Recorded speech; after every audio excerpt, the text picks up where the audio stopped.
As public-facing professionals who serve an international customer base, we're all familiar with the concept of diversity. Diversity in the context of neurodiversity means recognizing and respecting the different challenges some people experience and, where appropriate, making reasonable adjustments to accommodate them. In this video, we will explore ways in which we can support fair access for people living with neurodiversity to airline services, whilst maintaining safety protocols and balancing the rights of all customers.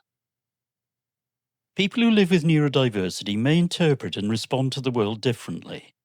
This may not be something that we can see and is often a hidden or invisible condition. We highly recommend that customers and staff work together, ideally before boarding, to arrange assistance. A person living with neurodiversity may choose to wear a lanyard with a sunflower symbol to indicate their need for additional support. This could simply mean being allowed more time to process information. There are different conditions that can be described as neurodiverse, such as autism and attention deficit hyperactivity disorder. There are some important differences between these conditions, which we will look at shortly, but there are some common areas that are important for us to know.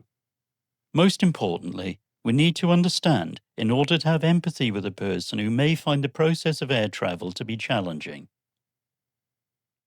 Neurodiverse people tend to have a strong need for structure and routine and find it difficult when these change or when the unexpected happens. People who live with neurodiversity may find it difficult to switch their attention from one task to another, particularly if the tasks are not part of their normal daily routine. They may also become extremely focused on one thing and have difficulty understanding that others do not share the same focus. The brain of a neurodiverse person may try and process all information coming from all of the senses at the same time, leading to sensory overload and intense feelings of overwhelm. Neurodiverse people may experience intense emotions and have difficulty with expressing them. They may also not interpret social cues and can talk over others or say things impulsively which others can find difficult. They may also not understand idioms or figures of speech and can take what is said to them entirely literally.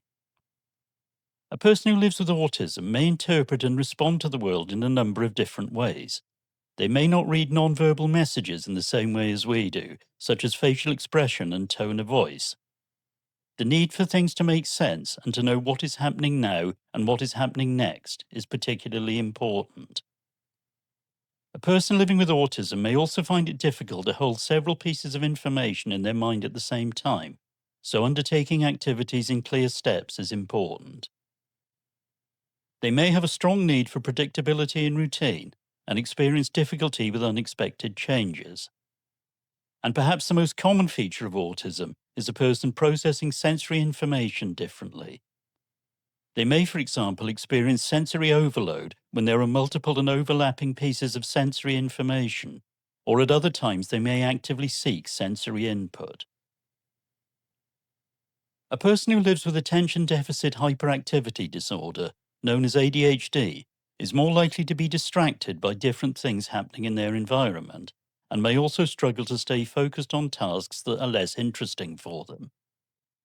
The person living with ADHD may experience difficulty in controlling their impulses, leading them to say or do things that can be detrimental to themselves or others. They may be constantly active and have difficulty staying still. The person may have a reduced sense of time and have difficulty both starting and completing tasks. The person's moods may shift rapidly, and they may have difficulty in calming once they are upset. Before moving on to look at the types of adjustment that we need to try and make for a neurodiverse person who undertakes air travel, let's take a moment to think about our own traits. We all need our routines and structures. For example, we probably have our preference as to whether we eat our main meal in the middle of the day or in the evening. And when we travel to work, it can cause us to become anxious if our route has to change for some unexpected reason. When we attend training courses as an adult, we probably sit anywhere on the first day, but do we then expect that seat to be ours for the whole course duration? If something causes us to experience delay, perhaps we feel more settled if we know the reason for it. Or have we ever misinterpreted something that was said or written to us and have taken offense when none was intended? Do we know what it's like to receive complicated instructions with pressure to memorize them and carry them out straight away? And have we ever felt that we have had to get away from somewhere simply because it is simply too loud or too crowded? In this situation, we sometimes use the expression, "I can't hear myself think." If we've identified with some of the situations that we have just identified, it does not mean that we're living with neurodiversity. Identifying with them does, however, help us to understand the issues that may challenge a neurodiverse person who could well experience the same things but in a highly magnified way. Having looked at some of the main characteristics of neurodiversity, let's now examine the whole experience of air travel and the challenges it may cause for a neurodiverse individual. While a journey by air normally means something positive for us, such as a much needed holiday or a fruitful business trip, it's also something that is not part of the traveller's normal daily routine, and it has the potential to be stressful for anybody. Packing and travelling to the airport, negotiating check-in and security, and dealing with delays are just some examples. And all of this happens in an environment that is crowded and noisy, where people are rushing, and where there may be unexpected events and delays. We therefore firstly need to acknowledge that a person living with neurodiversity may well have found the experience to be challenging before they come into contact with the provider airline. The flight will not be part of their daily routine, and the whole process of packing up belongings, travelling to the airport, and finding the correct place in the terminal building may all have caused some anxiety. Once they are in the terminal building, the entire process from checking in at departures to exiting arrivals at the other end of the journey could well involve delays, unexpected noise, continuous overlapping sensory inputs, and changes in temperature and crowding. When any of us become anxious or upset, we can become emotionally dysregulated. In order to have empathy for a neurodiverse person who is anxious, we need to understand that dysregulation is a biological process which can be halted and reversed. When any of us are confronted with a stressful situation, our body's sympathetic nervous system becomes primed for action. Our pituitary gland sends signals to the adrenal glands, which in turn produce the stress hormone adrenaline. This gets the body ready for fight or flight, or can even cause a shutdown known as freeze. We've all experienced an adrenaline buildup, and we know that this can feel very unpleasant. Thankfully, we have a parasympathetic nervous system, which produces brain signals and chemicals which help us to calm down. For most of us, our parasympathetic nervous system engages automatically when we need it to. A person living with neurodiversity, however, may need our help with this.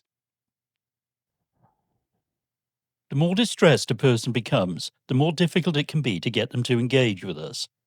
We therefore need to spot early warning signs of anxiety or agitation. This could include restlessness, withdrawal, sweating or trembling, staring or rapid blinking, clenching teeth, or a fearful facial expression. We should also be alert to any signals to us from the people who they may be travelling with, who will know them and will therefore know the person's individual warning signs. We will now look at the different points through the air travel experience in the context of neurodiversity. What the person is likely to need is as much structure and predictability about the process as possible. For a neurodiverse person, this means a strong understanding of what is happening now and what is happening next. Some of this can be met with clear signage, but clear in-person explanations will also be needed. We should also see if we can provide the same member of staff to interact with the person as early as possible in the process. As discussed, when the person arrives at the airport, they have already spent considerable time out of their normal daily routine, so they may already be feeling anxious. Clear signage, including where to seek in-person information, will therefore be important. When checking in luggage, this can involve a long queue, so consideration should be given to the person either being given the chance to go through the area early or waiting in a different area until the check-in area is less congested. When travelling through security, necessary procedures such as shoe removal and scanning should be clearly explained, with the person possibly being asked to watch this process with others. Once in departure areas, the person could be encouraged to wait in a quiet area of the lounges. If there are unavoidable delays, the reason should be clearly explained to the person. If this happens, it would probably be best not to give an exact length of time for the delay unless we know it definitively, as it could make the person very anxious if the delay is extended. At boarding time, we could again give consideration to the person boarding early or at a later stage to reduce the sensations of crowding and excessive noise. We should let the person know where the in-flight facilities are, such as the location of the toilets and the call request button. It may be best at this point for a person to sit in a window seat in order to avoid them being leant over during meal service or being disturbed if a person in the same row wants to use the toilet. During the safety demonstration, it may help if a staff member who has previously interacted with the person is the demonstrator who is closest to them. If a person becomes agitated during the flight, then our goal will be to help them engage their parasympathetic nervous system, which we can achieve through calm and reassuring body language and tone of voice. When any of us are feeling dysregulated, our ability to absorb information is compromised, so we should use clear and simple explanations and focus on one thing at a time. If the person is traveling with family, then it would be useful to see if they have anything with them that would help them to calm and engage, such as a sensory toy if the customer is a child. We could also consider reducing sensory input for the person, such as closing a window shutter or encouraging them to use noise-cancelling headphones. During landing, it will help if we clearly explain to the person what is about to happen before we take our own seats. And when disembarking from the aircraft, we should again consider if it's best for the person to leave the aircraft first or to suggest that they wait until the initial rush has died down. The baggage reclaim area could be very difficult for the person due to being generally noisy with some sudden and unexpected noises and lights. This will also be happening when the person is likely to be fatigued. It could be useful for them to retrieve their luggage when the initial rush has died down or to focus their attention on waiting for their specific bag.